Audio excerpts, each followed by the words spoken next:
ladies and gentlemen, welcome back to Obsessive Compulsive Gaming. I am the Obsessive Compulsive Gamer, joined once again by my faithful manservant slash factotum Bertrum. Say hello, Bertrum. Hello, Bertram.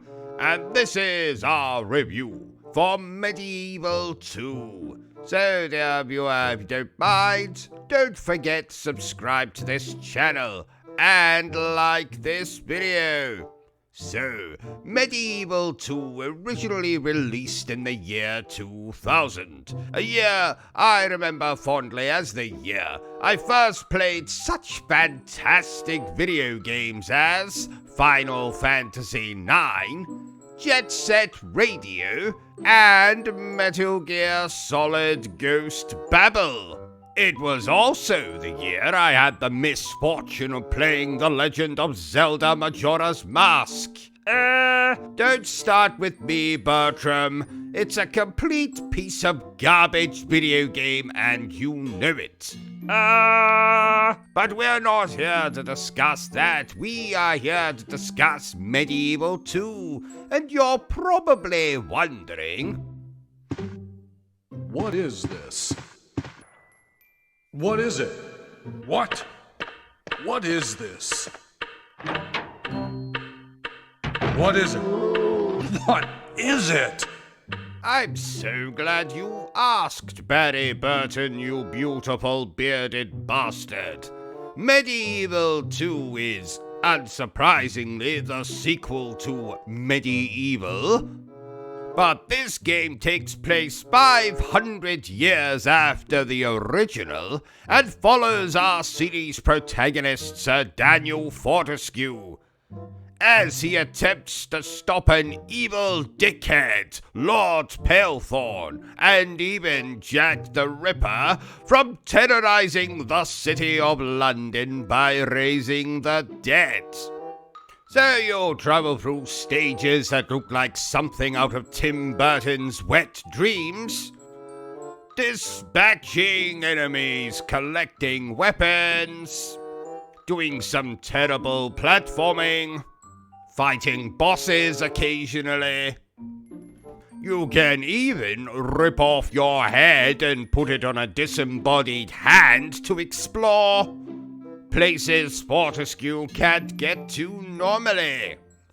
I have rather fond memories of playing this video game when I was barely old enough to visit a house of ill repute. But how does the game hold up now that it's been recently released on my beloved PlayStation 4 and 5? Let's discuss, shall we? Starting with the good. Like I've already alluded, this game is like something out of a Tim Burton dreamscape. Like the original game, this very much reminds me of movies like Beetlejuice or The Nightmare Before Christmas. And don't you dare start singing, Bertram. So like those movies, this game might have a horror theme, but its tongue is very much planted in its cheek. It's amusing, it's funny, it's entertaining. Two of them are kind of the same thing, but you get my point. Unlike the original release, this game has also been given some extra bells and whistles on the current-gen consoles, such as the ability to save at any time, load your game at any time, a few visual filters, as well as trophies / achievements, which is always a welcome addition in my personal opinion. The game also features a very attractive Egyptian mummy, which is always a positive in my book. What? Did you think I was watching The Mummy back in 1999 and admiring Brendan Fraser? Oh no! I was much more interested in the bald prick wrapped in the bandages. The game also features a rather wonderful soundtrack. Granted, it's not Danny Elfman, but it's pretty good nonetheless.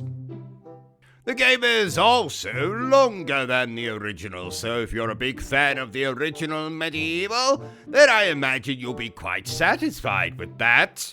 Speaking of the original game, let us move now on to The Birds. While this game might be longer than the original, this is for all intents and purposes the exact same bloody game. Fortescue still controls as badly as he did back in the original title. That hasn't been improved here. The game sadly looks a little bit like us in 2025. Though I don't really remember noticing that when I wasn't old enough yet to notice that I had grey hairs on my pecker. Speaking of my pecker, the game doesn't feature any gratuitous nudity or violence, which is always a flaw in my book. Shut up, Bertram. Unlike Nightmare Before Christmas, there's no musical numbers, which again, always a flaw in my book. Well, I told you, Bertram, don't you dare start singing. Also, I can't say that the game wasn't frustrating, especially in some of the terrible platforming sequences, or trying to fight some of the more annoying enemies in the video game, like those bearded lady bastards. But that was to be expected of a video game that released at a time when I wasn't old enough yet to drive a car into an elderly person. What?